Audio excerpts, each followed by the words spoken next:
Class 11th geography का जो topic है काफ़ी अधिक महत्वपूर्ण है महासागरीय जल का। मैं कक्षा विद्यार्थियों को मैं तो इसका थ्योरी पढ़ा चुका हूँ, उनको प्रैक्टिस करना इस वीडियो के माध्यम से तो जरूर देखिएगा।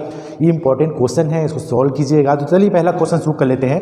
जो महासागरीय जल का जो है ओशियन वाटर का जो टॉपिक है उसके इंपॉर्टेंट क्वेश्चन देख लेते हैं। उस तत्व की पहचान करें जो जलीय चक्र का भाग नहीं है। जलीय चक्र में आएंगे वाष्पीकरण, वर्षण और संघनन आता है, जबकि जल योजन नहीं आता। तो यहाँ पर याद रखिएगा वाष्पीकरण क्या है, तो जल का वाष्प बनना वाष्पीकरण कहलाता है। वर्षण में जो वर्षा है, और संघनन में देखा गया है कि वाष्प का फिर से जल की बूंदों में बनना संघनन कहलाता है। तो यहाँ पर हमने जो नहीं है पूछा है, भाग नहीं है, तो यहाँ पर जल योजन इसका आंसर आएगा। महाद्वीपीय ढाल की औसत गहराई निम्नलिखित में के बीच है। तो ये इंपॉर्टेंट क्वेश्चन है, तो याद रखिएगा 200 से 2000 मीटर जो महाद्वीपीय ढाल की जो गहराई है यह आती है।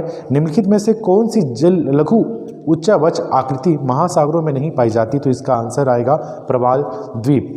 निम्नलिखित कौन सा लघु उच्चावच आकृति महासागरों में नहीं पाई जाती, तो ये प्रवाल द्वीप नहीं पाई जाती, जबकि समुद्री टीला पाई जाती है, महासागरीय गंभीर पाई जाती है और निमग्न द्वीप पाई जाती है, क्योंकि की मात्रा व्यक्त किया जाता है। तो इसका आंसर आएगा सी, 1000 ग्राम में आएगा इसका आंसर।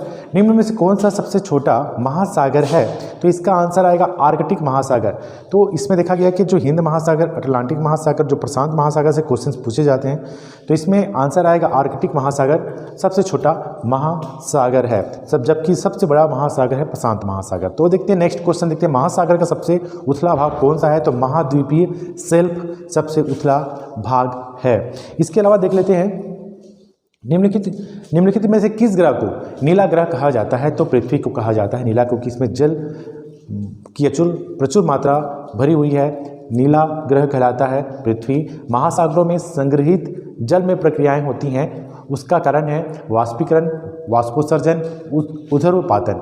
तो यहाँ पर देखते हैं कि ये प्रक्रियाएं हैं जो महासागरों में संग्रहित जल में प्रक्रियाएं होती हैं, तो ये सभी आएगा इसका आंसर। देखते हैं क्योंकि महासागरीय जल का वाष्पीकरण भी होता है, वाष्पोत्सर्जन भी होता है और उदरोपातन भी होता है। एम्पेरर क्या है, एम्पेरर समुद्री टीला है। तो यहाँ पर क्वेश्चंस बनते हैं एम्पेरर क्या है, तो समुद्री टीला उथला वाला भाग जो होता है उसको एम्पेरर कहते हैं, जो समुद्र के नीचे पाया जाता है। अर्थोक्लाइन क्षेत्र के तापमानों में क्या होता है, तीव्र गिरावट आती है। अर्थोक्लाइन क्षेत्र के तापमानों में तीव्र गिरावट आती है। देखा गया इसका आंसर होगा ए, उच्चतम लवणता मिलती है, तो इसका आंसर होगा वान झील, जो कि टर्की में है। सबसे ज़्यादा लवणता वान झील में है। इसके बाद सेकंड नंबर आता है मृत सागर का, फिर उसके बाद आता है कैस्पियन सागर का।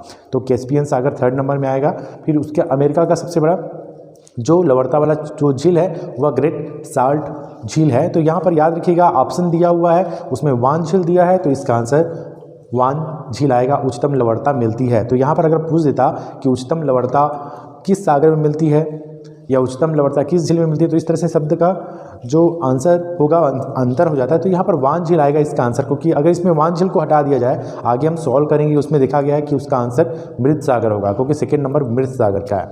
तो यहाँ पर रिक्त स्थानों की पूर्ति करें। इस में देखते हैं कि समुद्री जल में घुले हुए नमक में समुद्री जल में घुले हुए नमक में क्लोरीन तत्व की मात्रा सबसे अधिक होती है। जो समुद्र का जल होता है जिसमें सोडियम क्लोराइड की मात्रा अधिक होती है, नमक जो होता है उसमें सबसे अधिक क्लोरीन की मात्रा अधिक होती है। ज्वालामुखी क्रिया द्वारा उत्पन्न होने वाले समुद्री उच्चावच आकृति कहलाते हैं समुद्री टीला। जी हाँ, समुद्र के नीचे भी जो ज्वालामुखी उद्गार होता है उसके बाद जो टीले बन जाते हैं उसको बोलते हैं समुद्री टीला। पृथ्वी को नीला ग्रह कहा जाता है। पृथ्वी को नीला ग्रह क्यों कहा जाता है, इससे संबंधित लघुत्तरीय प्रश्न में हम सॉल्व करेंगे। इसमें देखा कि आइसलैंड मध्य अटलांटिक कटक का एक भाग है। तो यहाँ पर याद रखिए जो ब्लैंक है खालिस्तान, तो आइसलैंड जो मध्य अटलांटिक कटक का एक भाग है, तो आइसलैंड जो है वो अटलांटिक महासागर में है, या आप बोल सकते हैं अंध महासागर में है। तो ये उत्तरी अंध महासागर में है। तो वहाँ पर देख सकते हैं कि ये मध्य अटलांटिक कटक का एक भाग है। महासागरों के सबसे गहरे भाग को कहते हैं महासागरीय गर्त कहते हैं। सबसे गहरे भाग को महासागरीय गर्त कहते हैं। तो वैसे ही विश्व का सबसे अधिक गहरा गर्त जो है मैरियाना गर्त है, जो प्रशांत महासागर में है। इसके अलावा देखते हैं कि सही जोड़ी बनाएंगे। सही जोड़ी में देखते हैं कि हिंद महासागर की औसत लवणता वह 35% लवणता है। वहाँ पर औसत लवणता है हिंद महासागर का 35%। महासागरीय शेल्फ जो है उसका जो प्रवणता है ढाल जो है वह 1 अंश है। इसके बाद देखा कि लाल सागर जो है मतलब 1 डिग्री है महासागरीय शेल्फ का औसत प्रवणता 1 डिग्री है। लाल सागर जो है वह उसमें 41% लवणता है और अटलांटिक महासागर 36% और जल चक्रीय संसाधन इसका सही जोड़ी होगा। तो यहाँ पर हमको देखना है, इस तरह से क्वेश्चन पूछे जाते हैं एग्ज़ाम के लिए, तो इम्पोर्टेंट है, साथ साथ जीके के लिए भी इम्पोर्टेंट है कि हर महासागर में कितना % लवणता है, ये हमको अच्छी भली भांति अवगत होना चाहिए इसके बारे में। देखिएगा, देखते हैं ऑब्जेक्टिव सही स्थल खंड निर्मित है सियाल से। सभी जो स्थल खंड है हम देखें कि सुरेश महोदय ने पृथ्वी की परतों को बताया सियाल सीमानिफे, तो जो स्थल मंडल है वो सियाल में आता है, तो सियाल आएगा इसमें। विश्व का सबसे बड़ा महासागर है प्रशांत महासागर, ये ट्रायंगल रूप में है प्रशांत महासागर। हम देखते हैं विश्व का सर्वाधिक खारा सागर जो है मृत सागर है। विश्व का जो सबसे ज़्यादा खारा सागर मृत सागर, जैसे कि यहाँ पर अगर देखा गया कि वान झील आता तो वान झील इसका आंसर होता, मगर वो सागर की बात कर रहा है यहाँ पर, तो यहाँ पर मृत सागर आएगा। तो बोला गया है कि क्वेश्चन भी आता है कि विश्व का सबसे बड़ा खारे पानी का झील कौन सा है, तो कैस्पियन सागर, नाम है सागर मगर झील में आता है। अगर वहाँ पर वान झील ऑप्शन में नहीं है तो कैस्पियन सागर आएगा, क्योंकि कैस्पियन सागर को हम झील बोलते हैं। तो यहाँ पर देखिएगा, तो खारा सागर जो है सबसे ज़्यादा मृत सागर है यहाँ पर सबसे ज़्यादा। अब देखिए उत्तरी गोलार्ध में प्रधानता, क्योंकि यहाँ पर क्यों आया कि वान झील नहीं आया, इस कारण हमने इसका आंसर मृत सागर, हमने बताया है यहाँ पर पहले कि सबसे ज़्यादा वान झील है लवणता में मृत सागर है, फिर कैस्पियन सागर, फिर ग्रेट साल्ट लेक सिटी आता है। चलिए, उत्तरी गोलार्ध में प्रधानता है थल का। उत्तरी गोलार्ध हम देखा गया है कि पृथ्वी का जो गोल है, पृथ्वी जो है उसका उत्तरी जो गोलार्ध में सबसे अधिक थल है, दक्षिण गोलार्ध में सबसे अधिक महासागरीय भाग आते हैं। महासागरीय ढाल की औसत गहराई होती है 200 से 3000 मीटर। औसत गहराई की बात करें तो 200 से 3000 मीटर इसकी औसत गहराई है। सबसे छोटा महासागर जो है आर्कटिक महासागर है, जो कि रिपीटेड क्वेश्चन है।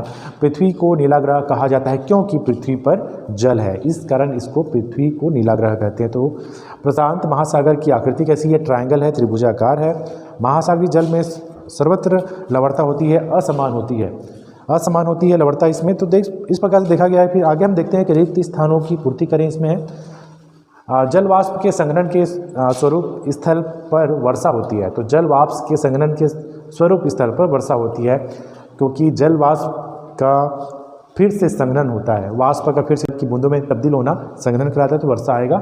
महासागरीय नीतल में पाई जाने वाली सबसे पर्वत श्रेणियों को कहते हैं कटक कहते हैं, क्योंकि महासागर के जो नीतल पर कटक पाया जाता है। हिंद महासागर के पूर्वी भागों में द्वीपों का अभाव होता है। जो हिंद महासागर उसकी जो पूर्वी भाग हैं वहाँ पर द्वीपों का अभाव है।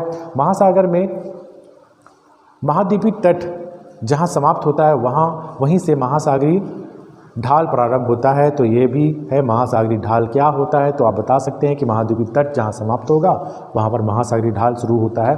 विश्व का गहरा गर्त जो है प्रशांत महासागर में है, मेरियाना गर्त के नाम से जाना जाता है।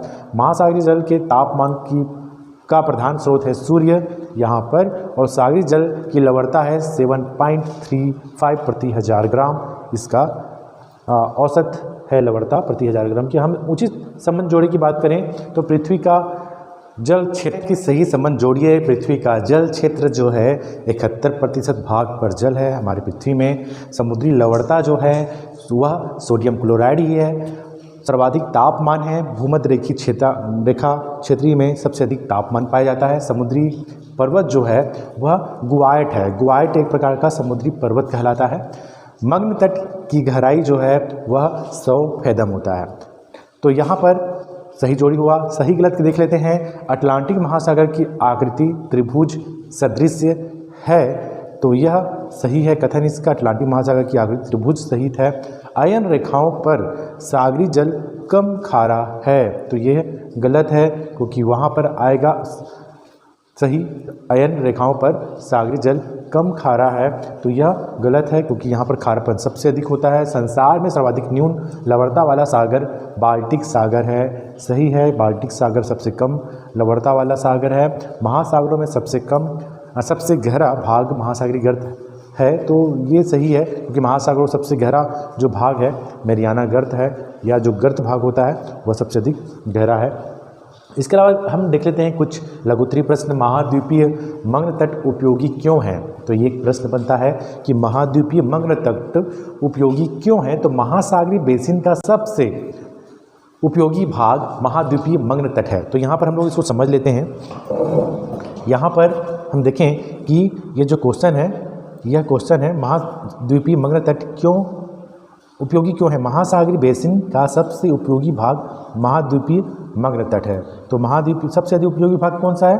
मग्न तट है। महाद्वीपों का किनारे वाला वह भाग जो कि महासागरीय जल से डूबा रहता है उसको हम महाद्वीपीय मग्न तट कहते हैं। तो यहाँ पर महाद्वीपीय मग्न तट क्या है, किसे कहते हैं? तो महाद्वीपों का किनारे वाला भाग जो महासागरीय जल से डूबा होता है, ये पूरा एक डूबा होता है जहाँ पर गहराई कम होती है, उथला वाला होता है। इसका विशेषता देख लेते हैं। इसकी जो गहराई होती है वह 100 फैदम होता है और इसका जो ढाल होता है 1 डिग्री से 3 डिग्री होता है। तो ये इम्पॉर्टेंट है।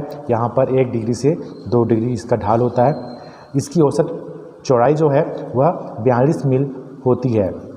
42 मील इसकी औसत चौड़ाई होती है। तट से लगे पर्वतीय भाग में मग्न तट सकरे व मैदानी भाग में मग्न तट चौड़े होते हैं। तो यहाँ पर देखा गया है जो पर्वतीय जो भाग होते हैं वहाँ पर सकरा होगा मग्न तट, और जो मैदानी भाग वहाँ पर अधिक फैलाव होता है, इसका चौड़े होते हैं। इसका विस्तार समस्त महासागरीय नितल के 8.6% भाग पर है। इसका विस्तार यह महासागर का सबसे उथला और उपयोगी भाग है क्योंकि इसी भाग में अधिक प्लैंकटन होते हैं। इसी भाग में मछलियों के लिए भोजन की व्यवस्था हो जाती है। सूर्य के प्रकाश ज़्यादा पड़ता है इसमें, यहाँ तक सूर्य की किरणें आसानी से प्रवेश हो जाता है। तो टोटल 5 उपयोगी भाग हैं, 5 विशेषता है इसका। तो इसको आपको याद रखना है। तो पहला इसका गहराई याद रखिएगा, 100 फैदम होता है और इसका ढाल इतना होता है, औसत चौड़ाई 42 मील होता है और यह जो है तकरीबन 8.5% भाग पर है इसका और यह उथला भाग होता है। इसकी उपयोगिता देख लेते हैं। महासागरीय मग्न तट महासागर सर्वाधिक उपयोगी भाग है। तो यहाँ पर सर्वाधिक उपयोगी भाग है मग्न तट। सूर्य ताप पर्याप्त मिलने के कारण लगभग सभी समुद्री जीव जंतु इसी क्षेत्र में मिलते हैं। यह मछलियों के लिए विशाल भंडार, जैसा कि मैंने बताया कि ये मछलियों का विशाल भंडार है क्योंकि इनके लिए उपयोगी जो भोज्य होते हैं, शैवाल होते हैं, यहीं पाए जाते हैं। महत्वपूर्ण खनिजों के भी ये संभावित क्षेत्र हैं। खनिज तेल, प्राकृतिक गैस का उत्पादन इन क्षेत्रों में बड़ी मात्रा में किया जाता है। तो ये हम देख सकते हैं महाद्वीपीय मग्न तट की बात करें तो यह एक प्रकार का महाद्वीपों का किनारा वाला भाग है जिसके नीचे क्या होती है, जल वाला भाग शुरू हो जाता है, समुद्र वाला। तो इसके बाद देखते हैं भूमध्य रेखीय महासागर कम खारे क्यों होते हैं, क्योंकि वहाँ तापमान भी अधिक पड़ता है। तो वहाँ पर तो भाई खारापन अधिक होना चाहिए, मगर ऐसा नहीं है, खारापन कम क्यों है उसका कारण है भूमध्य रेखीय रेखा पर वर्ष वर्ष सूर्य सीधा चमकता है, तापमान उच्च रहता है। तो इसका विशेषता देख लीजिए कि सूर्य सीधा चमकेगा तो तापमान भी उच्च रहेगा। वाष्पीकरण भी अधिक होता है। वाष्पीकरण देखा गया है कि जो जल का वाष्प बनना ये वाष्पीकरण कहलाता है, किंतु इन भागों में प्रतिदिन सवानी वर्षा अधिक होती है। वाष्पीकरण भी अधिक होता है और वर्षा भी होती है। बादल बन जाते हैं, वर्षा करते हैं। जितना वाष्पीकरण होता है उतनी ही मात्रा में प्रतिदिन शुद्ध जल की पूर्ति भी हो जाती है। इसलिए भूमध्य रेखीय महासागर कम खारे हैं। कितना अच्छा बता रहा है यहाँ पर, वाष्पीकरण भी ज़्यादा हो रहा है, वर्षा भी अधिक हो रहा है। जितना वाष्पीकरण हो जाता है जल उतना वर्षा में प्राप्त कर लेता है, इस कारण कम खारा होता है। इन भागों में कांगो और अमेजन जैसे नदियाँ भी शुद्ध जल की आपूर्ति करती हैं। बहुत सारी नदियाँ आती हैं, इस पर मिलती हैं, महासागरीय जल के खारेपन को कम करती है। तो इम्पॉर्टेंट क्वेश्चन है ये आपको जानना भी चाहिए। अयन रेखाओं पर अयन रेखा का अर्थ होता है यहाँ पर जो मकर रेखा और कर्क रेखा बता रहा है, पर महासागरों में खारापन अधिक क्यों है, वहाँ पर अधिक क्यों है? तो देखिए यहाँ पर आता है, इसका आंसर आएगा अयन रेखाओं मतलब कर्क और मकर रेखा पर तापमान अधिक होता है, वाष्पीकरण भी अधिक होता है, उसकी तुलना में वर्षा कम और शुद्ध जल की आपूर्ति कम होती है। अधिकांश सागर महासागर स्थल से घिरे होने के कारण तीव्र वाष्पीकरण होता है और जल पूर्ति कोई बड़ी नदियाँ भी नहीं है। तो यहाँ पर बता रहा है कि तापमान तो अधिक मिलते हैं, वाष्पीकरण भी अधिक होता है, मगर वर्षा नहीं होता, वहाँ पर शुद्ध जल नहीं मिलते, इस कारण खारापन अधिक होता है अयन रेखीय क्षेत्रों में। महासागरीय मग्न तट क्या है, इसकी विशेषता क्या है? तो इम्पोर्टेंट है, महासागरीय बेसिन का सबसे उपयोगी भाग महाद्वीपीय मग्न तट है, क्योंकि ये जो रिपीटेड क्वेश्चन है जो आगे हम पढ़े हैं वही है। महाद्वीपीय मग्न ढाल की क्या विशेषता है? तो ये विशेषता है इनकी स्थिति समुद्र की तलहटी में मग्न तट के बाद होती है। यह ढाल युक्त होती है। इसका जो ढाल होता है वह 2 डिग्री से 5 डिग्री तक होता है। इसकी जो गहराई होती है 200 से 3000 मीटर तक होता है। नदियों द्वारा लाई गई जो स्थलीय अवसाद की मात्रा भी यहाँ अत्यंत कम होती है। ये संपूर्ण तल के 8.5% भाग को घेरा हुआ है और यह यहाँ पर बड़ी बड़ी खाइयाँ पाई जाती हैं। देखिए यहाँ पर हम देख रहे हैं महाद्वीपीय मग्न ढाल। तो यहाँ पर ये वर्ड यूज़ हो रहा है महाद्वीपीय, है ना, महाद्वीपीय मग्न ढाल। इस सब में महासागरीय मैदान, महासागरीय गर्त, तो ये महासागरीय मैदान, महासागरीय तट, गर्त कहलाएगा, मगर ये महाद्वीपीय मग्न तट है। इसी की विशेषता हम पढ़े थे। तो ये चित्र बनाइएगा, प्रश्न के साथ आपको चित्र बनाना है तो नंबर अच्छे मिलेंगे। तो ये नितल की बनावट है, जिस प्रकार से धरातल के ऊपर पर्वत पठार मैदान होते हैं, पर्वत पठार मैदान, उसी पर समुद्र के नीचे भी हम इसको जस्ट अपोजिट कर लें तो ये गर्त वाला भाग, मैदानी वाला भाग, ये ढाल वाला भाग, ये हो जाएगा। नेक्स्ट क्वेश्चन देखते हैं, खुले समुद्र की अपेक्षा स्थल से घिरे सागरों में खारापन अधिक क्यों रहता है? तो खुले समुद्र की अपेक्षा जो घिरा वाला भाग होता है, मतलब चारों तरफ से स्थल से घिरा होता है, वहाँ पर खारापन क्यों होगा? ये पूछ रहा है, खुले समुद्र की अपेक्षा थल से घिरे, थल सा घिरा सागरों में जल का खारापन अधिक रहता है। तो यहाँ पर जो थल से घिरे हुए हैं, बहुत सारे थल हैं, जैसे कि वान झील जो है टर्की में है, तो इसको मैं वान झील मान लूँ, और ये टर्की है, पूरा स्थल भाग है यहाँ पर, तो इसका खारापन अधिक है। पैसिफिक सागर भी है, क्योंकि स्थल से घिरे होने के कारण खुले समुद्र की अपेक्षा इनका तापमान अधिक रहता है, क्योंकि स्थल जल्दी गर्म हो जाता है और जल्दी ठंडा हो जाता है, तो स्थल से वह उसको गर्मी काफ़ी मात्रा में मिल जाती है पार्थिव विकिरण के द्वारा। फलतः वाष्पीकरण की क्रिया अधिक होती है, वाष्पीकरण अधिक होगा मगर जल नहीं मिल रहा है यहाँ पर, चारों ओर स्थल से घिरे होने से स्वच्छ जल की पूर्ति नहीं हो पाती। इसके विपरीत खुले सागरों के जल में निरंतर परिसंचलन के कारण लवणता की मात्रा कम हो जाती है। तो ये इसका आंसर होगा। उदाहरण के लिए अटलांटिक महासागर की अपेक्षा भूमध्य सागर में खारापन अधिक है, बिल्कुल सही होगा। सागरीय लवणता किसे कहते हैं? अगर सागर में लवणता, सागर में नमक क्यों कहते हैं, इसका मापन कैसे किया जाता है? लवणता का अर्थ देख लेते हैं यहाँ पर, या सागर का खारापन क्यों कहलाता है? सागरी जल के भार एवं उसमें घुले हुए पदार्थों के भार के अनुपात को सागरी लवणता कहते हैं। तो यहाँ पर याद रखिए, भार के अनुपात को कहते हैं। मापन इसका करेंगे, यदि हम 1000 ग्राम जल लेकर उसे वाष्पीकृत करें और सुखावें तो अंत में जो शेष रह जाएगा उसे ही लवण कहते हैं। तो यहाँ पर करिएगा कि 1000 ग्राम जल लेकर उसे वाष्पीकृत करते हैं तो जो बचा हुआ रहेगा वो लवण कहलाता है। इस लवण को तोल लें तो जितने ग्राम लवण होगा वह प्रति 1000 लवणता की मात्रा को बताता है। सामान्यतः 35 ग्राम होता है, इसे इस प्रकार प्रकट किया जाता है। तो ये 35% के हिसाब से हम उसको प्रकट करते हैं। तो यहाँ पर होगा। महासागरीय उच्चावच की लघु आकृतियों का विस्तार से वर्णन कीजिए। ये है महासागरीय उच्चावच। तो ये हम देख सकते हैं मध्य महासागरीय कटक, इसके पॉइंट को याद रखना है। महाद्वीपीय टीला, जलमग्न कैनियन, निमग्न द्वीप और है प्रवाल द्वीप। तो यहाँ पर हम पांचों पॉइंट को याद रख लीजिए, फिर डील करना है। डील करने से पहले महासागरीय उच्चावच के प्रमुख अतिरिक्त महासागरीय भागों में मुख्यतः निम्नलिखित लघु आकृतियाँ पाई जाती हैं। पहला है मध्य महासागरीय कटक। मध्य महासागरीय कटक पर्वत की ऐसी 2 श्रृंखलाओं से निर्मित होती है जो एक विशाल अवनयन द्वारा पृथक की गई होती है। इन पर्वत श्रृंखलाओं के शिखरों की ऊंचाई 2500 मीटर मतलब तकरीबन 2.5 किलोमीटर तक हो सकती है। इनमें कुछ शिखर सागर की सतह तक पहुंच भी जाते हैं, जैसे कि आइसलैंड इसका प्रमुख उदाहरण। प्रश्न पूछा गया था कि आइसलैंड किसका उदाहरण है? मध्य महासागरीय कटक का, जो अटलांटिक महासागर में पाई जाती है।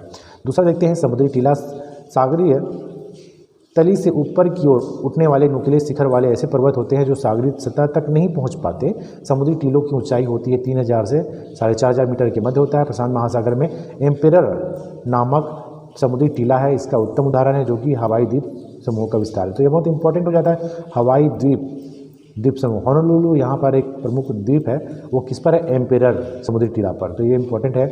जलमग्न कैनियन है सागरीय तली पर मिलने वाली गहरी घाटियाँ, जिनमें से कुछ की तुलना कोलोराडो नदी के ग्रेट कैनियन से की जा सकती है। ऐसे उदाहरण में देखने को मिलते हैं। कैनियन बड़ी नदियों के मुहाने से आगे की ओर विस्तृत होकर महाद्वीपीय शेल्फ व ढालों को आर पार काटती दिखाई पड़ती है। विश्व की सबसे प्रसिद्ध कैनियन है हडसन कैनियन। तो यहाँ पर याद रखिएगा कैनियन क्या है।